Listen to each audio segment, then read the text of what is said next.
welcome to our coverage of the next round of the Africa Off-Road Championship Series, brought to you by N1 4x4, your cruiser and Toyota four-wheel drive experts. This round, we move out to Doornbult for the 200 event. Last time around, it was Costa. It's going to be a very similar layout, very dusty. We are still in the tail end of winter, so we know it is going to be dust bowl racing the whole way through the event. The guys have laid out a real good track for us. Of course, everyone pulling in just under 100 entries on the day, making things look nice and busy. But as we know, we get to the end of the National Championship, the end of the Off-Road Africa Championship. Guys are getting a little bit tired. Machines are getting a little bit tired. But real good to see that we had just under 100 entries. That included our kiddies. And of course, our coverage will start out with the kiddies event, as always. They'll have a 1-hour event to get themselves ready to get out there and going. Most of the mums and dads, they'll be racing a little bit later on, will be on the side of the track looking after the kids. Right now, it is build up to the next round of Africa Off-Road Racing, the Doornbult 200. As always, the crew doing a great job getting the layout done. A lot of work goes into an event like this, so we get ourselves locked and loaded for the kiddies race. About an 800-meter lap for the guys to do. Not as rocky as the Costa event, so you expect to see faster lap times coming out of the kids. And they had 1 hour to see how many laps they could turn. Everyone will be chasing down on the flying 23, João Paulo Ferreira. The last event, he was the man to beat. But of course, we had some real good numbers on the page, and fantastic to see Caitlin Pretorius getting herself up there. One of our young ladies absolutely pinning it in the LCP roofing colors. And you'll see the LCP roofing team out in anger a little bit later on in the show when they swing a leg over the bigger bikes and bigger quads. This is the kid that has just been setting the tracks on fire the whole way through the season. João Paulo Ferreira on the pipe, and he would be the man to go on and complete the most laps. As always, he is super, super quick. Johan LaRue would also be a key player to watch out for on the 48 machine, as the 120 of Vian Kutsia comes through. This kid, we've seen a lot of development, and he has come on much stronger than he was at the beginning of the season, so growing in confidence, getting more used to the layout of the tracks that they run for the kiddies races at the Off-Road Africa events. And that's our marshals just bagging and tagging the kids. They get marked with a little tag when they go through, and that allows the marshals and the event organizers to see who has done the most laps come the end of the hour's racing. Justin Olivier getting a little helping hand as he heads on out there, as Johan LaRue, who would go on to complete the most laps, heads on out and just rips the fields up on the 48 Kawasaki. Not as bigger entries as we saw throughout the rest of the season, as Julio Ferreira comes through on one of the, looks like a 2018 KTM, and that's what I always love to see at the end of the seasons. You see a couple of guys on the old machines, but you see a couple of factory fresh come out to the line as we close in on the end of the year. Remember, these guys run a 12-round championship series, so it keeps the families, keeps the kids nice and busy, and it does keep the mechanics busy as well, because these things need pretty much a full rebuild after each of the events. Justin Olivier getting a little bit wild on the gas there as he comes through, and he'll be bagging and tagging another one of his laps. Tristan went on to complete 22 laps come the end of play.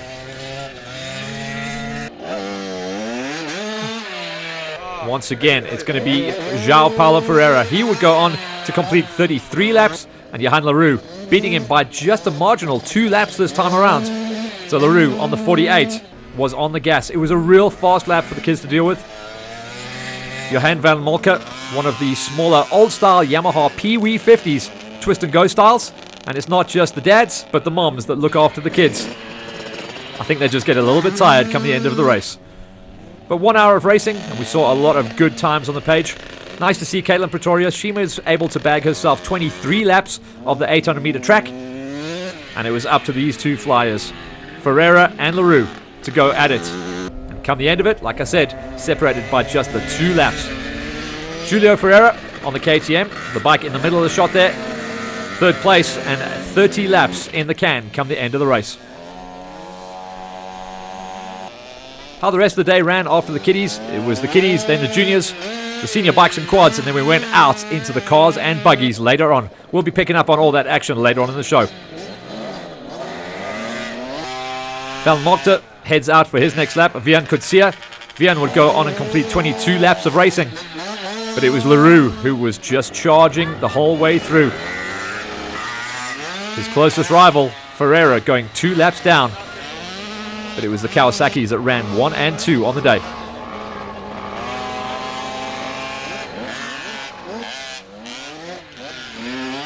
Of course, Flip Veldman does all the layouts and the organization, but he's heavily reliant on volunteers and mums and dads, and we often see that coming into play at the kiddies race. So from our side, thanks guys, we appreciate it, and without you, we could not go racing for the kids. We're coming to the end of the hour of racing, and a lot of the kids weren't just running out of gas on their bikes, they were running out of gas as it's super hot out there in the northwest for our first event on the Doornbult 200.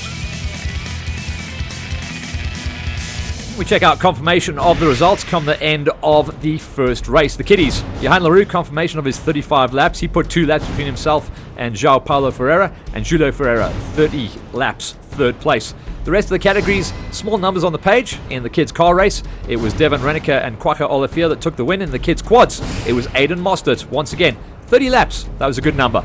Remember, join us after the break as we continue our racing action from the Doornbult 200, picking up on the junior category.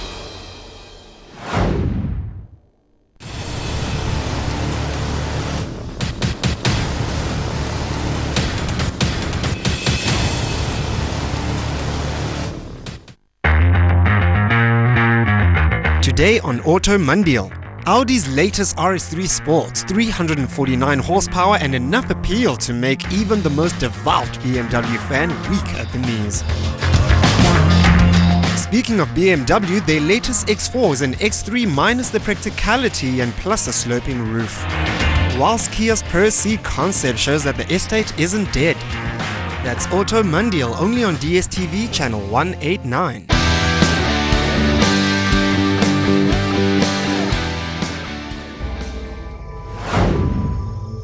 Welcome back to our continued coverage of the next round of the Off-Road Africa series, brought to you by N1 4x4, your cruiser and Toyota 4-wheel drive experts.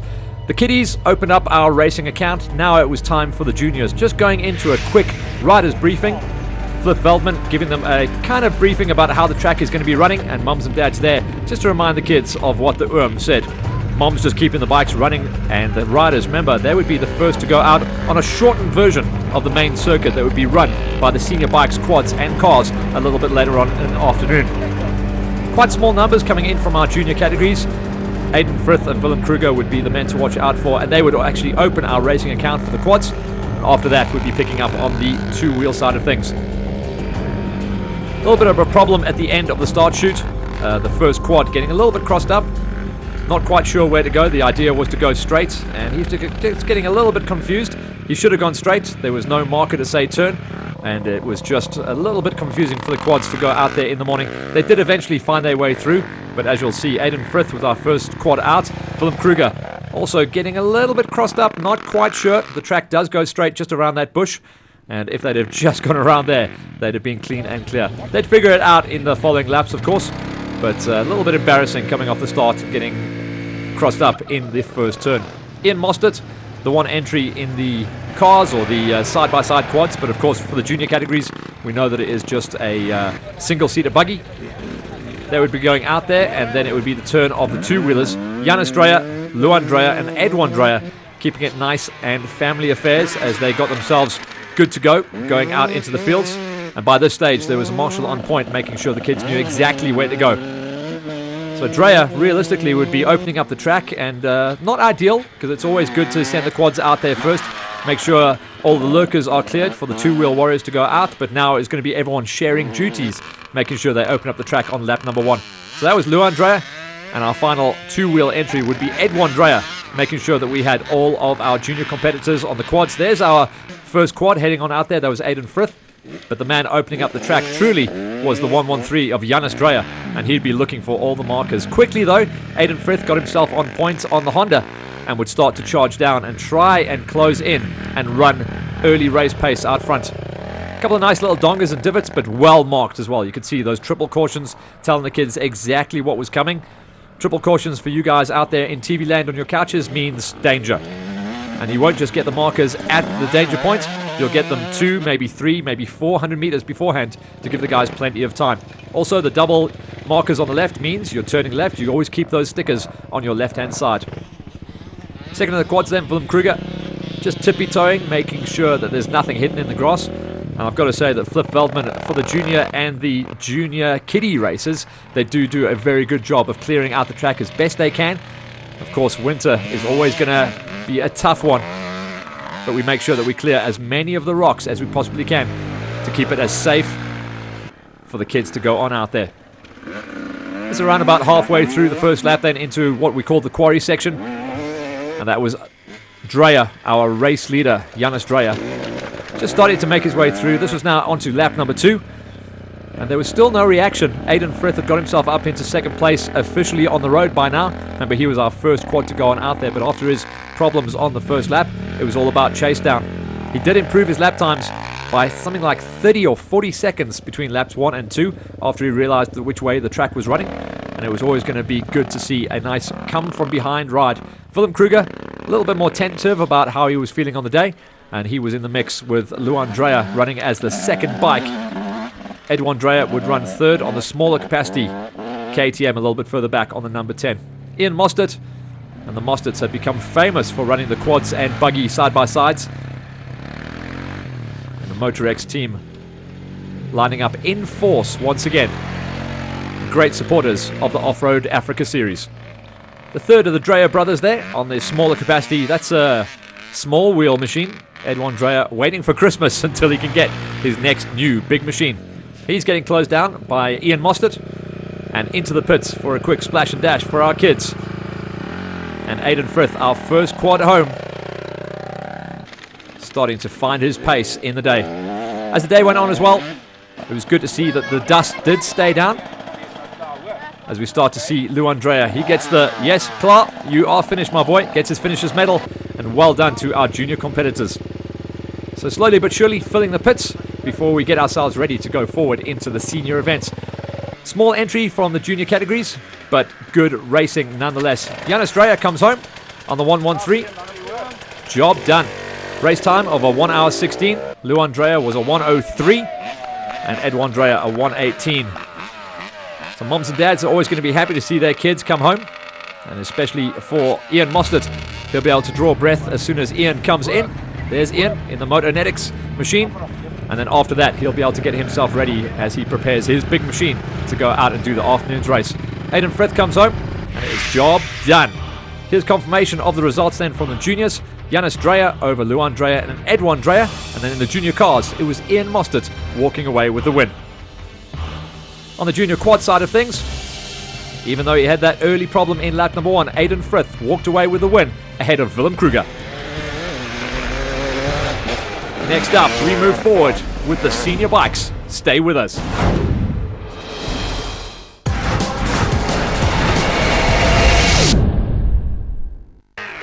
Make sure you tune in for all the action from round 6 of the historic tour down on the south coast at Desi's South Coast Raceway.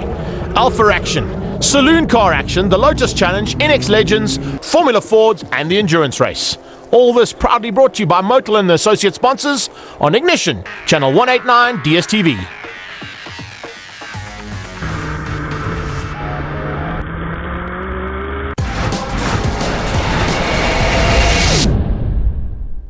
My name is Antonio Sabato Jr. Wow!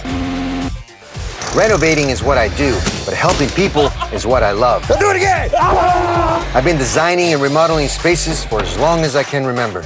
Yeah! From landscapes to living rooms, from bedrooms to porches, we all have that one space that needs a little help. You got 30 minutes, guys. Let's go. Let's move. With my experienced team of local professionals, every day we're transforming lives across the country, one project at a time. Oh! This is Fix It and Finish It. In this episode of Driver's Seat, the Formula One safety car and its importance in racing,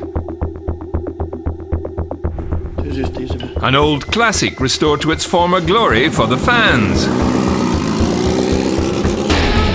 and test drivers in Formula One and their roles.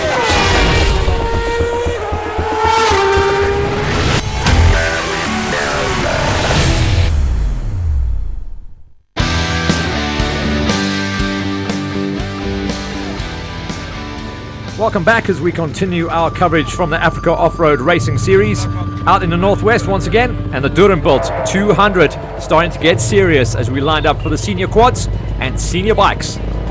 This was going to be quite a long day in the saddle, and even though it's winter, temperatures were getting high as everyone lined themselves up in the start line queue. Quads would go out first, and just the 3 quads on the start line this time around, so the majority of the racing for the afternoon before the cars got their chance to go out would be about the 2-wheelers. Right now, it was all about getting the quads out there. Chantal Pereira on the L1 machine. She headed on out through the gate. She would open up the track. After that, it'd be Jacques Peltzer. Some gearbox problems off the start line for Jacques. Gearbox full of nothing, as we say.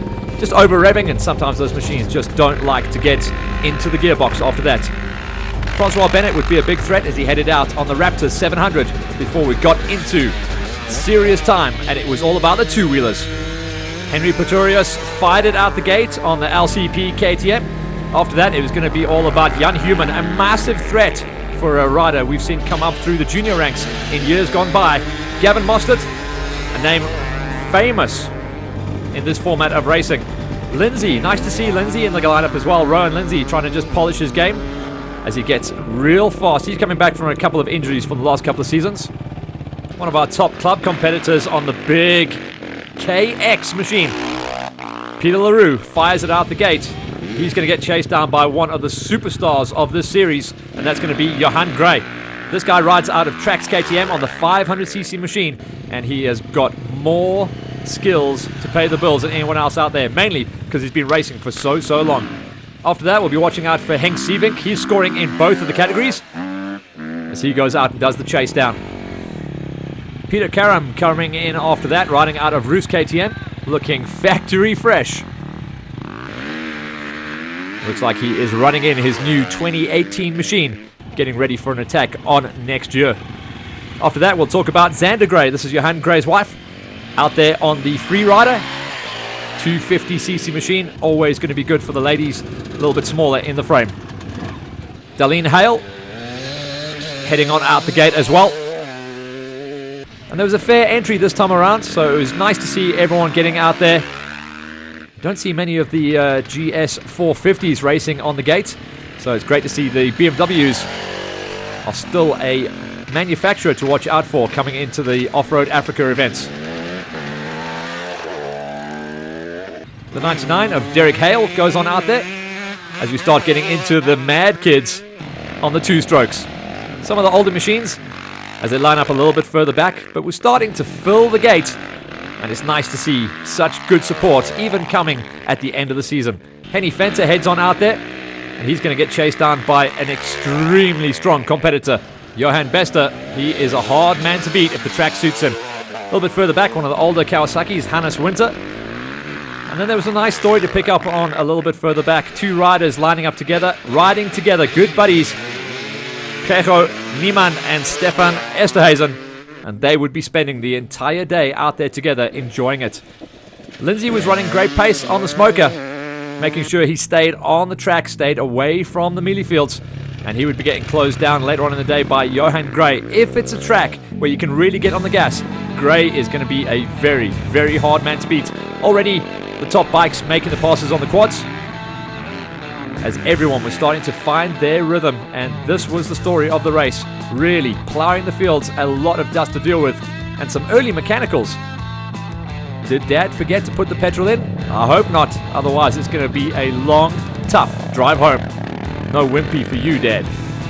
So the quads making their way through. Still on lap number 1, you're going to see a little bit of a mix-up with the quads and the bikes working together. And by the end of lap number 1, going into lap number 2, with a field like this, with just the 3 quads on the lineup, the bikes would then be plying the fields and getting clear air. Right now, that morning cool was keeping the dust down. Please, a little bit of wind. That's what all the riders were saying. Xander Gray comes through there as well, and we get our rider up and trucking.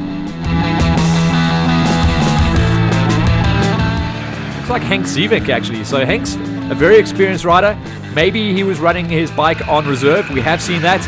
And then the whole time you're out there on lap number 1, the bike feels like it's misfiring. If it's on reserve, it just feels like it's coughing and spluttering. So he'll have figured that out as they come into the end of lap number 1. Quick splash and dash. And and some stories to tell mom and dad and your pit crew to see how the day is running. Don't even have to check a number on the pace to see who that was. That was Jan Human running the big pace out front with Gav Mostert, his stablemate in the LCP roofing crew, coming in and chasing him down. Human on the big 4-stroke and the 300cc smoker of Mostert, absolutely ripping it up. These two were the class of the field. They'd got through or stayed ahead of Lindsay, and Lindsay was looking like he was in real good shape as well. One of the riders coming out of the Centurion KTM Liqui Moly squad. Great to see these guys when they get up to full pace. Here's the 500cc Trax KTM of Johan Gray, an incredible ambassador for the sport. Does a lot of teaching, gets guys comfortable, and look at that, he's got that effortless, lazy style. This is not lazy at all. This is nice and busy. That's the way I like to ride on the bike. Karam absolutely charging, and come later in the race, he's got a good chance to get himself up the order. The rest of the riders still just getting nice and aggro. You can see the track is virgin trail. No real ruts formed as yet. There's Henry Pretorius, another one of the massive lineups coming out of the LCP roofing squad.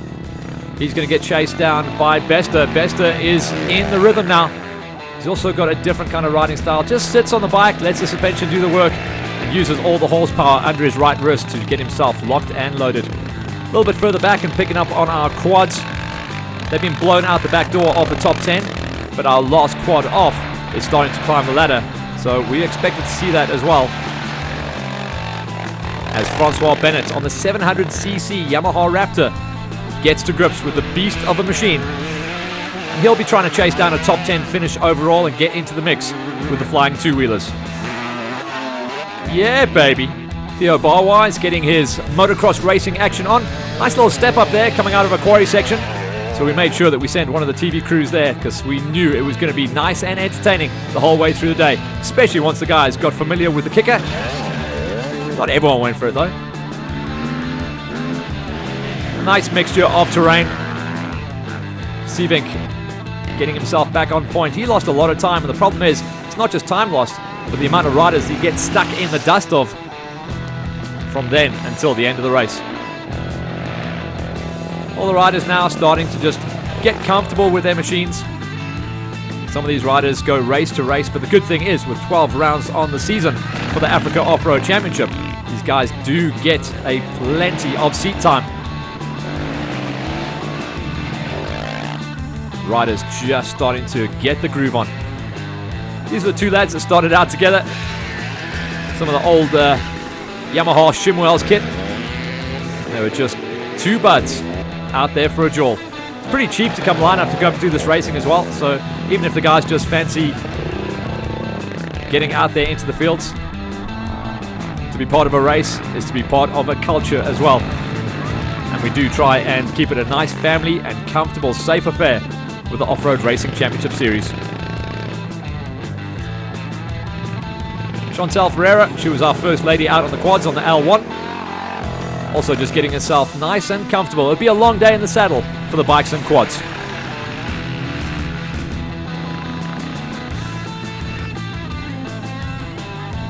Nice lineup of riders as well, so a spread of spectrum. The guys running the numbers at the front would be the guys absolutely flying there, dominating, trying to get their laps under the belt as fast as they could. Like Human, here's Human. Absolutely perfect. We watched that kid racing from years ago, and he was definitely a talent to watch out for. He's had a couple of seasons where he's tried to finish off his schooling, get himself locked and loaded for his education. Beautiful shots there of Johan Gray getting the launch on. One of the riders unfortunately having a big ouchie. Stefan Esterhazen getting attention from the medics and the marshals out there on the track. A little bit of a kicker, just catching him out. Turned out he didn't have any broken bones, just took a real big smash. Had the wind knocked out of him. He did eventually get back on to complete the race. Xander Gray, our top and only lady racing out there in the category. Perfect form on the Trax KTM Freerider.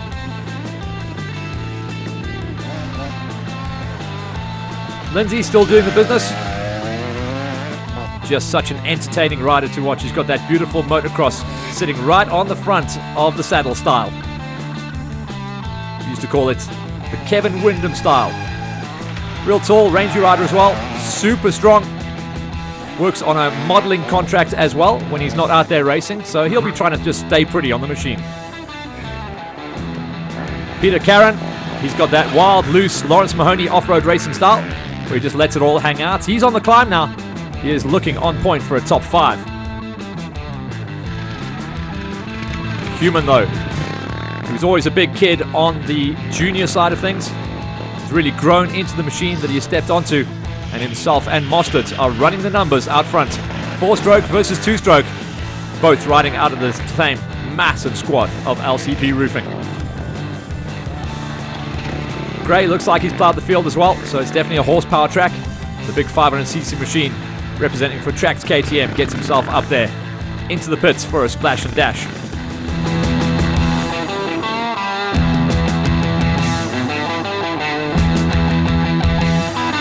Caron now looks like he's made the pass on Lindsay, so this guy is wild and loose. And definitely a kid to watch out for. Holding nothing back there as he comes tearing it up. The 129 of Henry Pretorius as well. He comes to the end of another loop, and he'll be coming into the pits if they've got room for him, as the pit crews are starting to get extremely busy. Bester coming in there, and then our top man out of the quads starting to find his numbers on the page. Bennett still running great pace out there. He's running solid lap times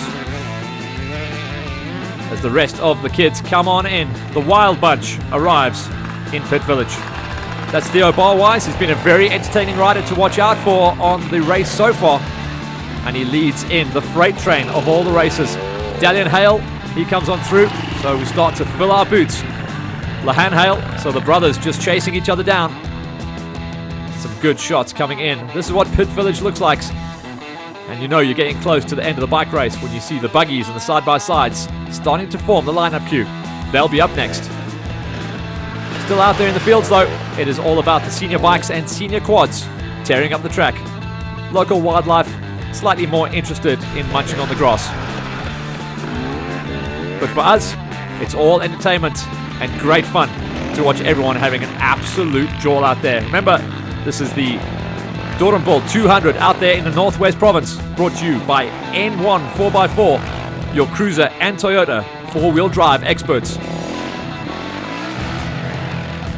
Peter LaRue, the big dog on the big Kawasaki, heads on out for another lap of chase down racing. Jan Human got that beautiful style, sits all the way forward, nice big muscular rider. Like we said, when he was a junior, he was just too big, very much Wade Young style. Wade Young staying with it and growing into the format of enduro racing. Jan Human, a massive threat and one of the fastest guys out there on his day when it comes to off-road championship racing. Our top lady racer in the quad, Chantal Ferreira, still out there doing it for the girls. The number 7 of Hannes Winter, one of our older Kawasaki machines, as everyone gets super happy when they cross the line and see the cameraman. It is always putting on the show. Gav Mostert trying to chase down and catch up to Jan Human, but come the end of it, he was not good enough to get him up there. In the OR1s, it was Henry Pretorius ahead of Johan Bester, and Human ahead of Rowan Lindsay. That was the OR2s. The rest of the category breakdowns look like this. The OR3 200cc's, Peter Caron, the wild kid, he took the win. Then in the junior senior class, it was Theo Barwise. Masters, no surprise, Johan Gray once again. And we headed down in the pits to catch up with race winner, Jan Human. Jan, you are part of the LCP racing team. Can you please tell us what a sponsor like this means to you and what it is to have these guys behind your back? Well, it's really amazing. I've got an amazing people behind me, backing me all the way. I always have the best equipment and the bike just never fails, so I'm very thankful for them. So you've got a full day. You racing, hubby racing, kids racing. What's it like attending one of these events? Well, it's very, how can I say, challenging. Yeah, it's nice. I like it. It was very rough the last between 40 and 50 Ks. It was quite rough. Remember guys, stay with us because after the break we go into the buggies and the cars. That's coming up next.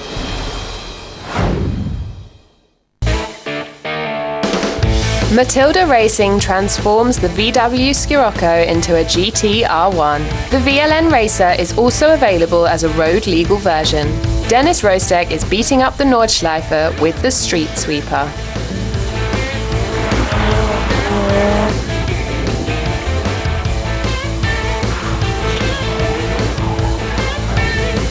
At Bentley, racing has a tradition. With the GT3R, racing comes back to the road again. And Volkswagen are also busy tuning the Golf R.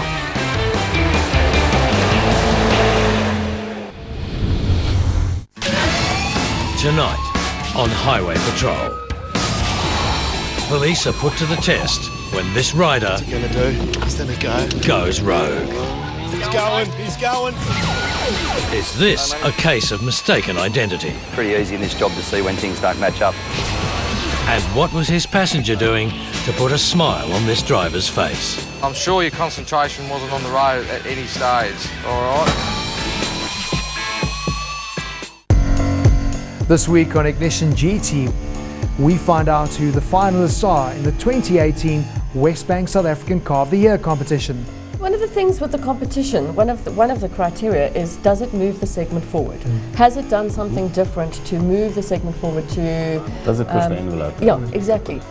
Find out if the Lexus LC500 is as fast as it is beautiful. The first thing I noticed the minute I got behind the wheel is just how this car feels like it's built around you, built around the driver. It really is a pretty sweet and perfect driving position. Tasman zips around Swartkorps in Kia's all-new Picanto. And the Mini Countryman goes up against other premium crossovers in Shootout. That's Ignition GT this week, only on DSTV channel 189.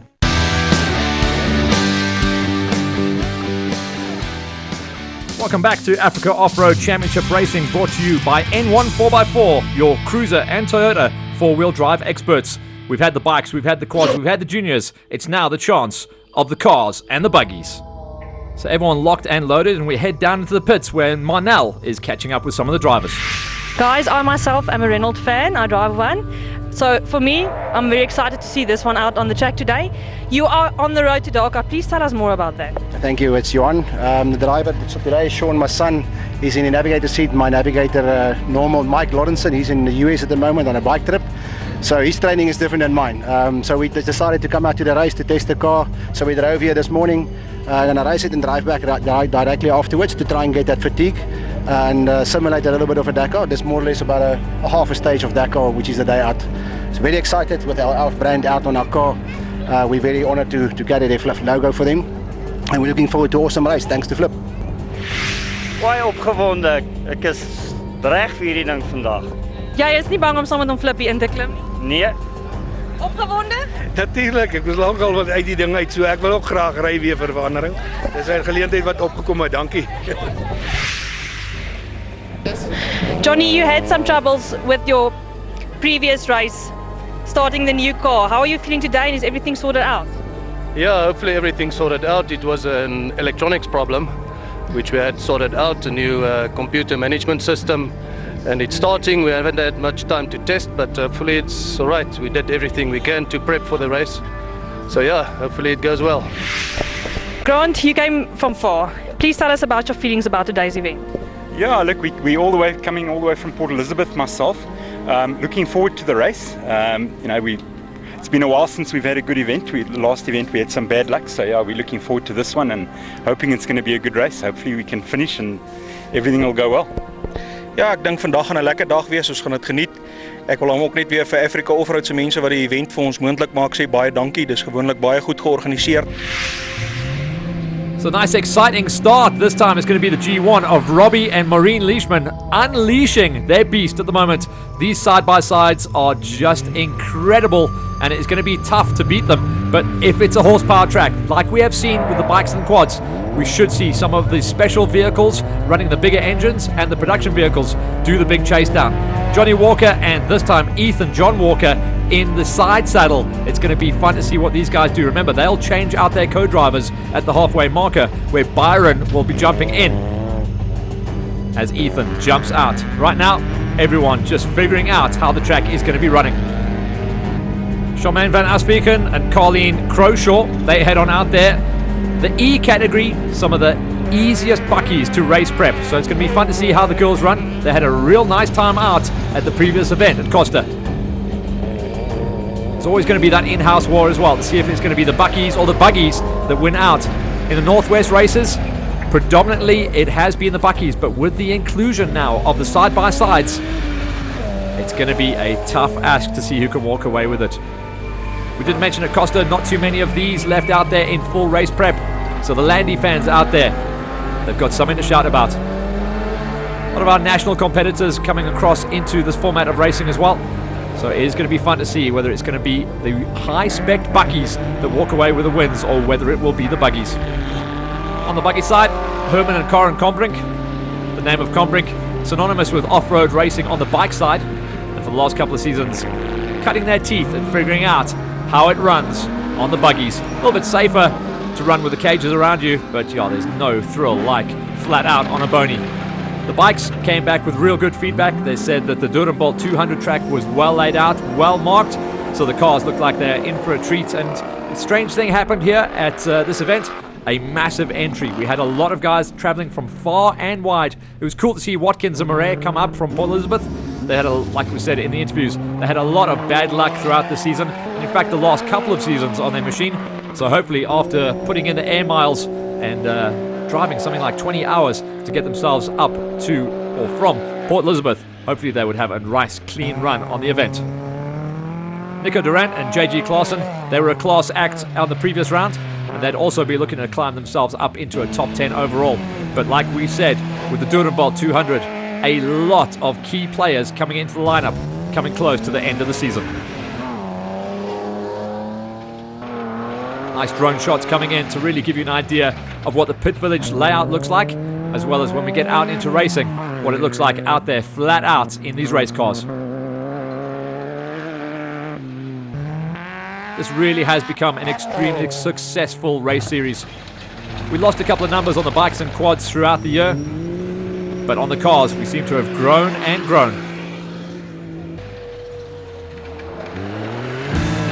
One of the reasons we grew though is because of the rule change allowing the side-by-sides to come and play. At the beginning of the season the guys thought they were going to get in the way, and very early on they proved no way, no how. We're actually in it to win it. But this is going to be a decider. The Northwest, super dusty. They've had absolutely no rain out there for months and months. It looked like it was Chris Visser Jr. heading on out there as well. So we know that Team Barbaspan are going to be a hard team to beat. The Northwest is custom made for the way that they set up their buckies. It's actually Jannie Visser and Tertius Engelbrecht. And another one of the incredible Can-Ams comes into play. There's Watkins and Murray. As we go on board with them on the opening lap, the guys from Port Elizabeth will not know what has hit them as they head on out into the dust and rocks of the Northwest Province.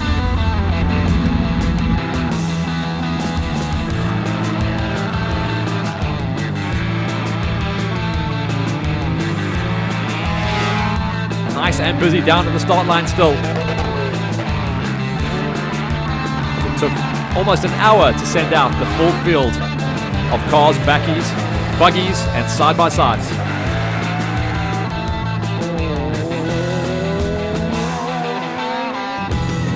Big entry from the D category as well, so you're going to see a lot of the buckies on the single cab side of things. We start to make our way into the flying machines. The T categories, that means they run the big engines.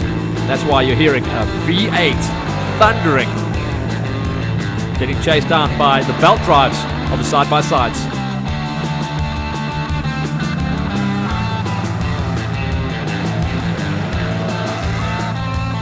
Remember the single cab setup on that Nissan there, very similar to what run the national championships just a few seasons ago. The onslaught of development in the last couple of seasons has been absolutely stellar.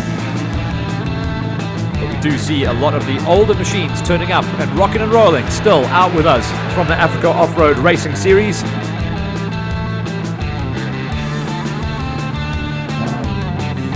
P11 of Johannes Besson, one of our single-seater racers. Like I say, that is only for the brave. No navigator. You are just watching for markers, self-navigation, self-repairs. You don't have your buddy making sandwiches next to you the whole way through the race.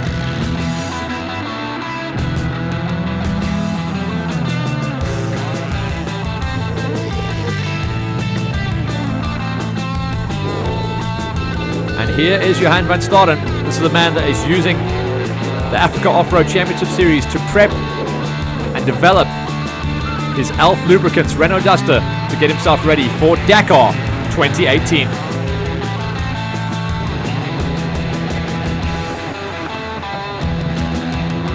E24 of Lawrence Haasbroek and Johan van Rensburg head on out there as we close in on finishing off. And that is all about our main man heading on out there. Flip Feldman heads on out in the D7.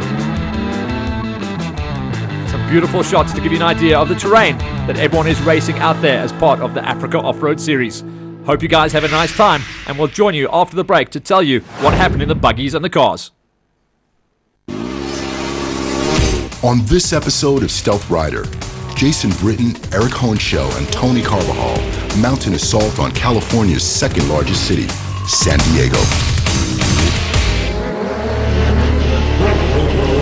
Handlebar tricks, baby, you have never seen somebody do it like this. Well, maybe, but the crazy got them doing backflips like whoa. Gotta shift then go for a brand new show. Got your city like whoa. Stealth Rider. The city is like.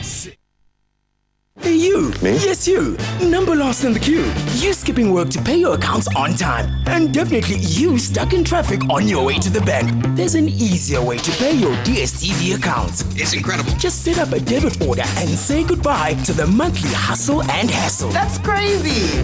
What's more, if you make the switch today and stay connected till March, you could win a monthly 10,000 Rand or a brand new breathtakingly beautiful Mercedes-Benz CLA. Amazing.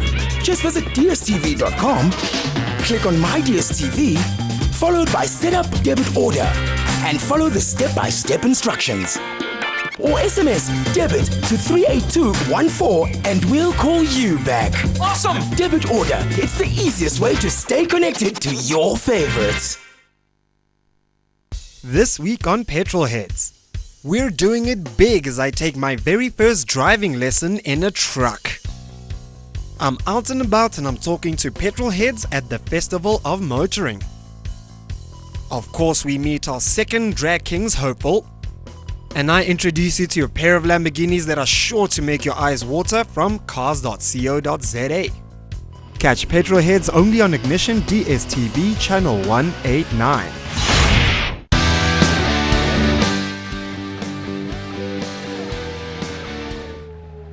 We head back out into the dust and rocks of the Northwest Province as part of our continued coverage of the Doornbult 200, a round of the Africa Off-Road Championship Racing Series, brought to you by N1 4x4, your cruiser and Toyota four-wheel drive experts. Out on the track, everyone chasing down on the side-by-sides, but remember, it would be a long, hot day in the seat for all categories, the buggies, the sides-by-sides, and the special vehicles. Lap number 1 was all about everyone getting their places in and trying to make those early lap passes. As we know with off-road racing, dust is the killer, and if you can make those passes clean and soft in the opening lap, then you can run a nice race. Not all about wide open though. A couple of dongers to go out for. We saw that on the quads and bikes. So the cars being very gentle on this opening lap, not to destroy their suspension and their tires too early on in the race.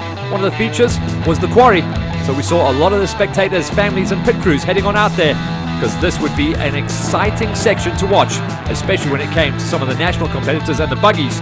Right now, the majority of the field already making their way through the quarry and out there into the flatlands, the open sections. Some of the Doornbult 200 track. These guys really got to stretch their legs. This was the tech zone though, and we would see suspension getting really worked. You look at the D and E category cars as well. Those are very stock buckies. So those guys, if they started out getting to the car 6'1", they'll get out of the car 5'8", as they just get compressed and bounced around. Already some damage on machines as well. And someone back home at the workshop is going to be in trouble. We've lost the bonnet halfway round lap number 1. That's the T33 of Gerry Prinsloo and Xander Geersie. Well, hopefully that'll make the engine run a little bit cooler as well, as by this stage of the afternoon it was getting super hot. Jannie Visser and Tasjes Engelbrecht, they'd be a big threat in the S3 single cab Toyota Hilux to walk away with the overall. They would eventually get themselves up into third place in the overall production vehicle category. The B28 of Akil Jacobs, single-seater racing, doing a great job to run inside of the top quarter of the cars on lap number 1.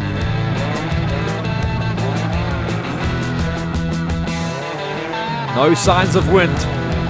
And it's funny how that works out as well. At the Doornbult 200, late on in winter, as dry as conditions can possibly get, and the dust was just hanging. The D18 there, Henny Lemmer Jr. and Henny Lemmer Sr.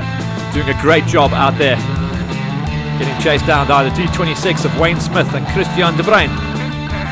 They would eventually go on to finish top 14 in overall productions.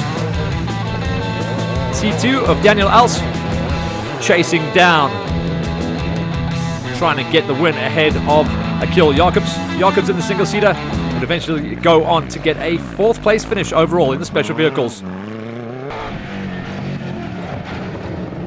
The buggies were starting to get wild. The buckies were getting loose.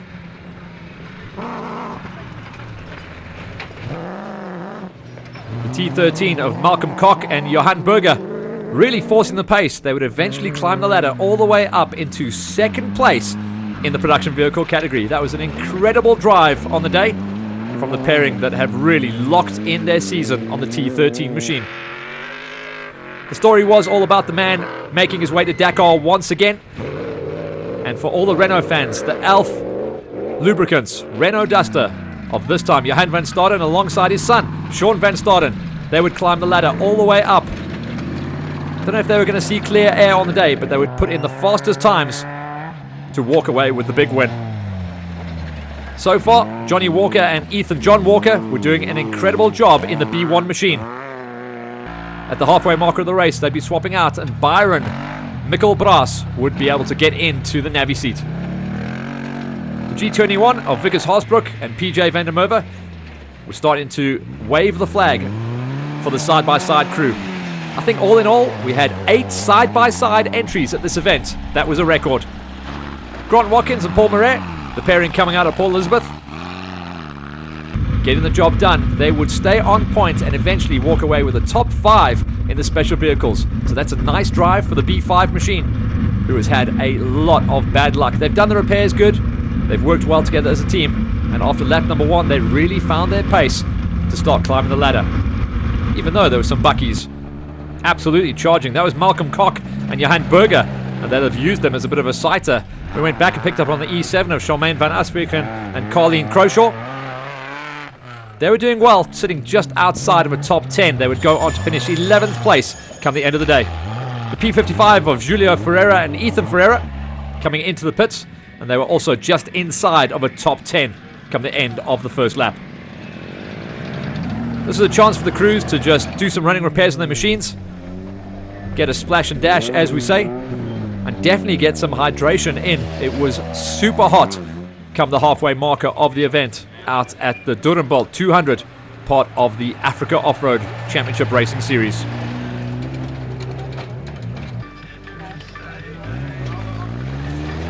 The good thing was not too many teams came in with mechanical problems.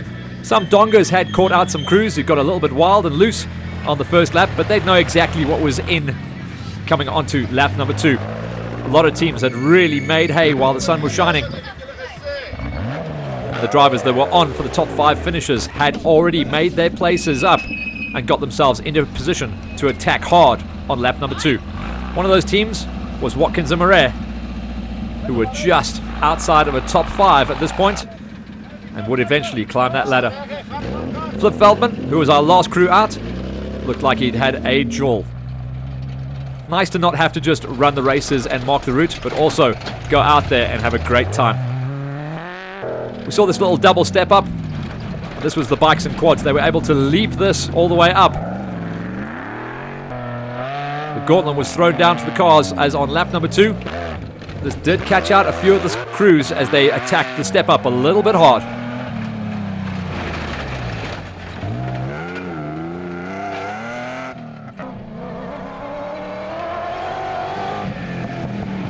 This was our crew that set one of the fastest laps on lap number 1. Koch and Berger, they were charging, trying to get clear air as the B30 just got all kinds of loose there.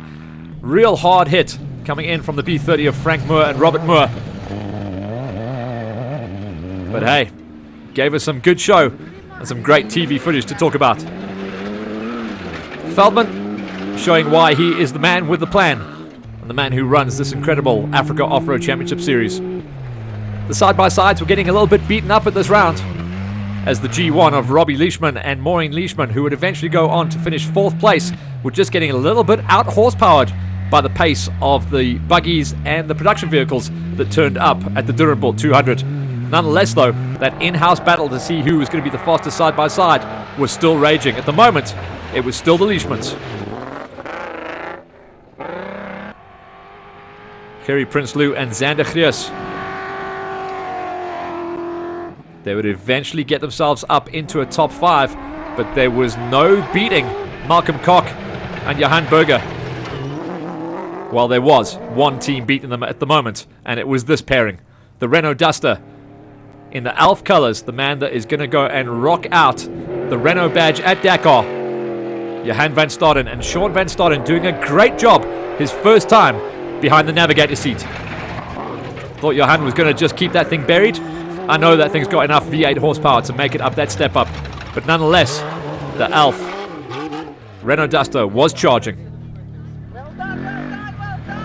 On the side-by-sides, the in-house side-by-side battle, this was Vickers Haasbroek and PJ van der Merwe.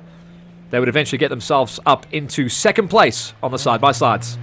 Master Jacobs and Nazir Tate, they did a great job for the Landy fans out there, inside of a top 10, eventually finishing up 8th wheel. The flag was out though come the end of play, and everyone now was starting to get their finishers medals and see where they had lined up in the overalls. It was an amazing event at the Doornbult 200, and we did see some furious racing. Coming in the single cab Hilux with a race time of 2 minutes 12 and 43 seconds, Jannie Visser and Tertius Engelbrecht draw a line under the event, eventually bagging a 3rd place finish. This was an amazing drive coming from the day of Malcolm Koch and Johan Berger, losing out on the race win by a single minute. That's how hard they pushed it. But coming out on top, taking the overall win as well as the win in the production vehicles, was Johan and Sean van Staden in the Alf Renault Duster. 2 hours 10 and 40 seconds. That was just 1 minute ahead of Koch and Berger. Incredible racing. In the side-by-sides, but still walking away with a 4th place finish in the production vehicles. That's something to be said. The side-by-sides are coming. That was Robbie Leishman and Maureen Leishman. So all the crews now starting to bring it on home, as we can draw a line under the Doornbult 200. Side-by-sides, specials, production vehicles, and everything in between coming home. We saw Johan Stein and Ronald Smith. They walked away with a big win in the special vehicles. Their fastest time was a end of race time of 2 hours 28.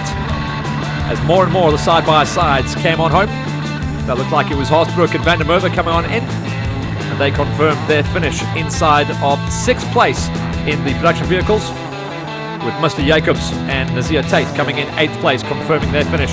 Johnny Walker and Ethan Walker, as well as Byron Meckelbras, they walked away with 2nd place in their B1 machine.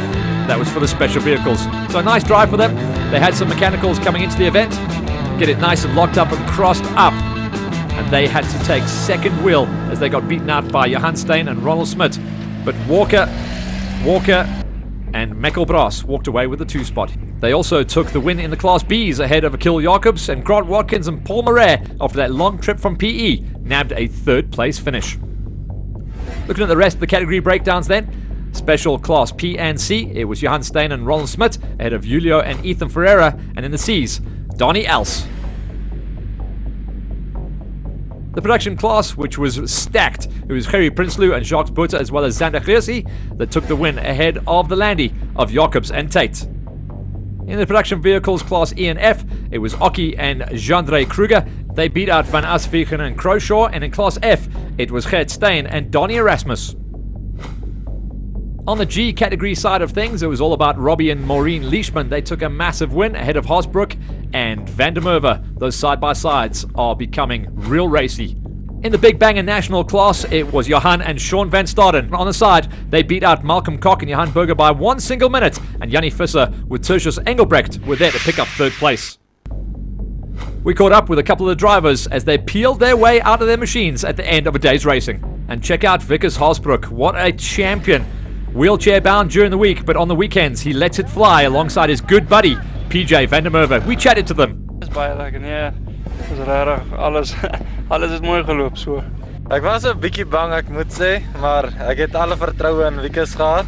Hy het baie mooi gery. Ja, my crew, die mense van Botswana wat vir my kom kuier of kom hallo sê, het so dankie vir hulle en Speedy en al die mense van Vryburg. 33rd or 32nd, and I think we finished second. It was a wonderful route, well marked, unbelievable. It was such great fun today. This was absolutely a great pleasure to do. Luckily there's nothing wrong with the car, everything is 100%. It was a nice route and not a car breaker.